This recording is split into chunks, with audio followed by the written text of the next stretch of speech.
Now for something really different, mediation. Could Michelle and Geoff come up to the...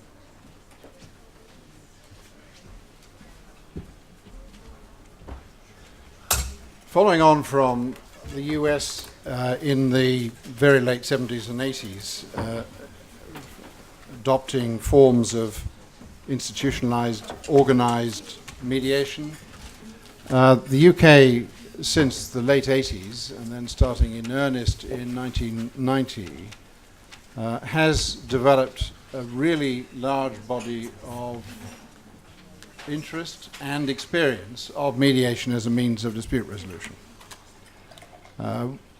Lord Woolf introduced completely new, revolutionary rules of civil procedure.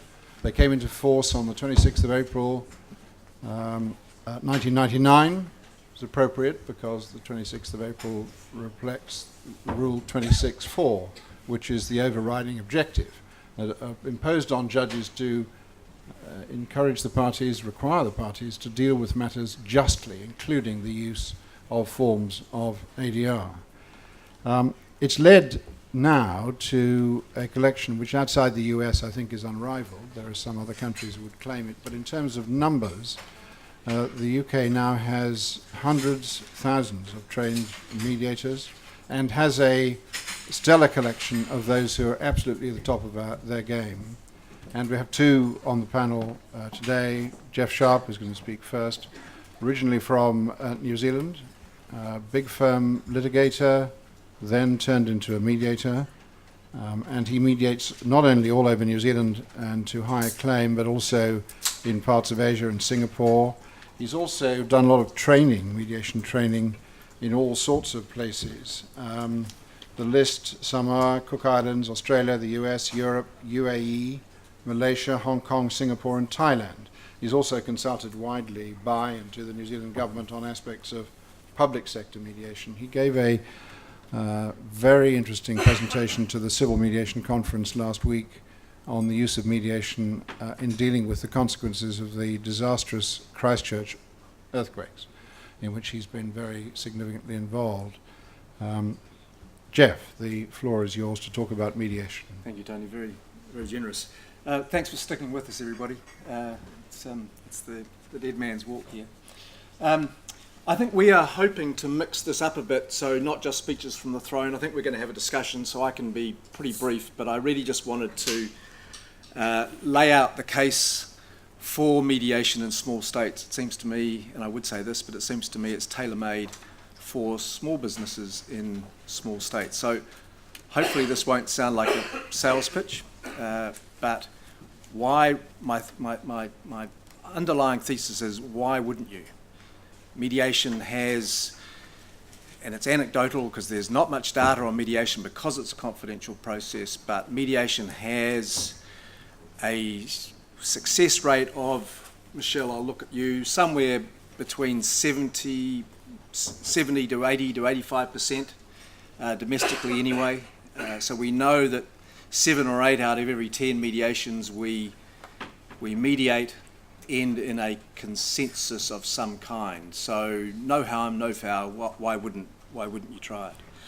And that's important because we've heard a lot of comment over the last couple of days about the challenges for small states in cross-border dispute resolution, either state to state or B2B.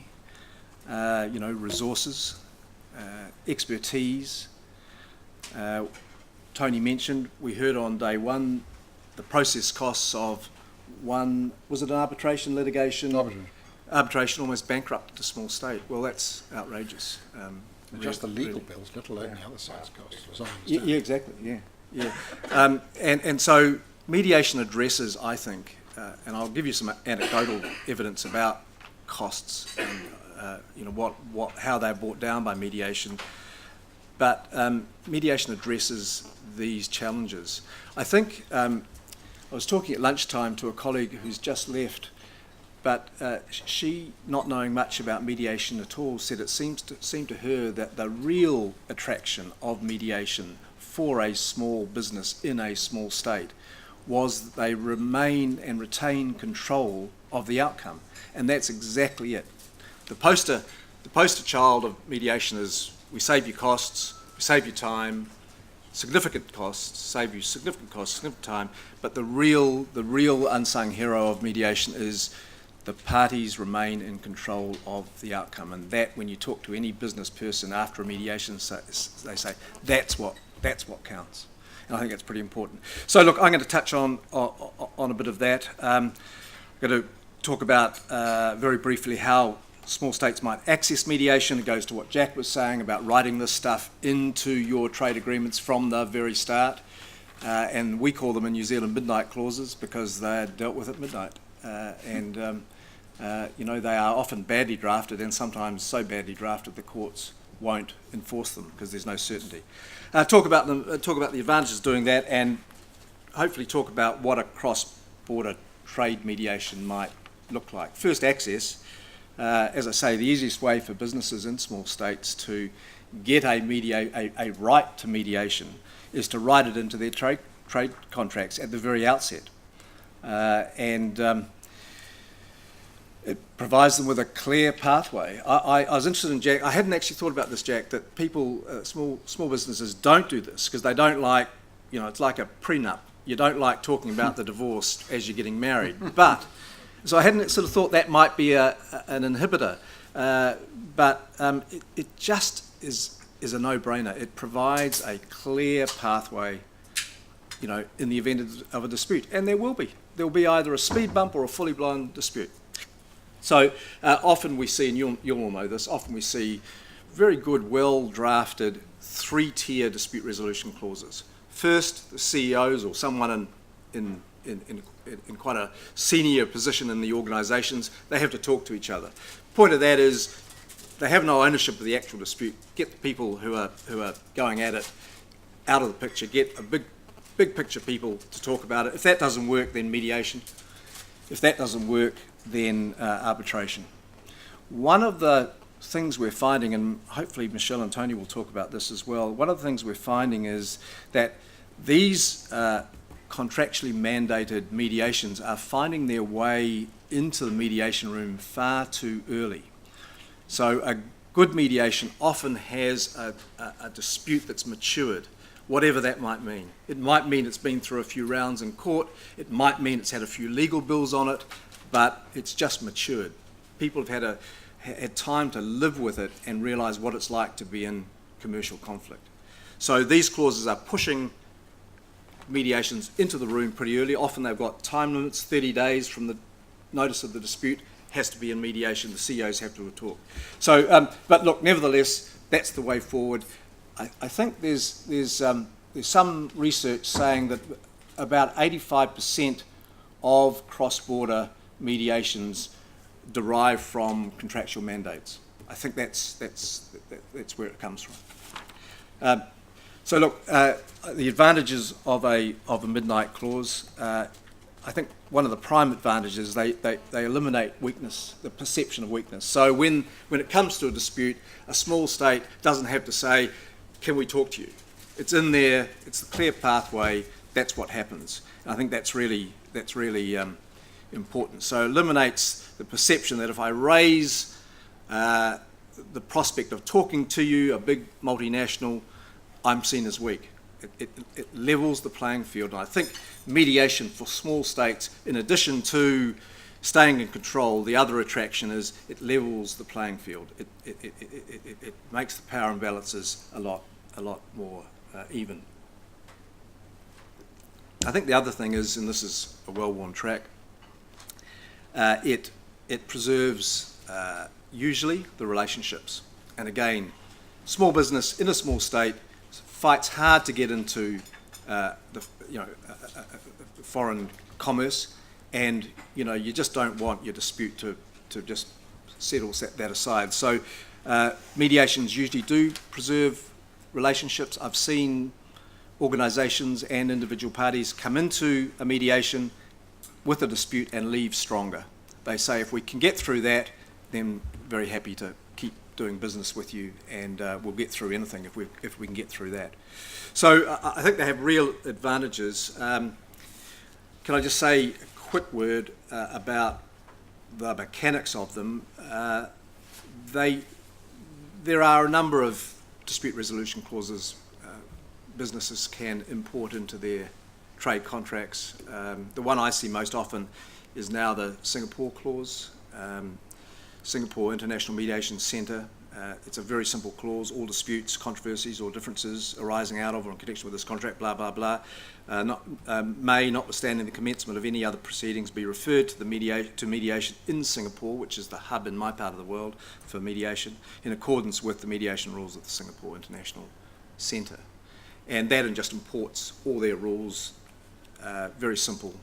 And as I say, Singapore, to some extent Hong Kong, to some extent Dubai, but Singapore is certainly becoming the hub. So, Geoff, that doesn't mandate the time at which it takes place. You mentioned a moment ago the difficulty of a clause which simply mandates it far too early, whereupon people go in one door, say, I've done it, I've played lip service to it, and out the other door, and then end of story.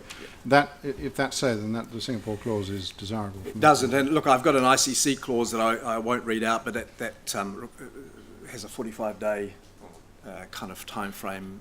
But you know, I think there's a fine line between no time frame and some time frame, because of course, you know, when does it come about? A lot of the clauses allow for one party to provide a notice of dispute. And depends a bit on how disputatious the lawyers are, really. Yeah, I've seen cases, been involved in one or two, where people have litigated, would you believe, the mediation clause. Yes, well, there's a lot of satellite litigation. No end to legal ingenuity. That's right. That's right. No, so those clauses are about very easy to get hold of, and these administering providers are very helpful in teaching and educating parties that want to be about mediation. Obviously, businesses don't need to use a provider. They do charge fees, some of them quite expensive. A lot of mediations arise in the international area ad hoc, so the parties simply have a half-decent mediation clause that doesn't mention an ICC or a CIMIC, but just simply says we will go to mediation. It needs to be certain enough for a court to enforce it, and they do, but it needn't be to a Porsche. It can be to a very simple, you know, we will appoint X, and if we can't agree, we'll go to someone who'll tell us who to. What percentage of your cases come through a provider as opposed to direct? 10%, I suppose. The rest are direct. Exactly. Yeah. Okay. Yeah. I think in the international area, parties do like to use providers, but as I say, small states might well avoid that route. I said at the beginning I'd talk a little bit about costs and time, and then I'll finish. The advantages of cross-border mediation are seen as costs and time. Some research, some anecdote, 10%. So if you think of a cross-border dispute, say worth 20 billion, some will say I'm wrong, but arbitration costs of about $1 million, and mediate the same dispute, I would put the mediation costs at about 100,000. So dramatic reduction in process costs, whichever way you look at it, even if those aren't quite correct. In terms of time, again, anecdotal. My guess is there's about a 90% saving in time. That's hard to measure. Most domestic mediations are 1 or 2 days. International cross-border mediations are often longer, sometimes 6 or 9 months by the time you get all your ducks in a row, get everybody in the same time zone, etc. But there are dramatic cost and time savings. But as I say, the real benefits, the real quality of mediation is around relationships and around keeping control of the outcome, I think. The third the advantage, I suppose, is parties just seem to be more satisfied with the process. It lends itself in an international area and with a small state to the informality and flexibility that parties need in terms of language, where you hold the mediation, in terms of crossing jurisdictional boundaries, in terms of who the mediator is, in terms of language, all of that stuff. And I think it just lends itself to a more informal and flexible process. But look, I'm going to leave it there, Tony. I know that Okay. we're going to have a bit of discussion, but that just gives a flavour. Thank you very much, Geoff.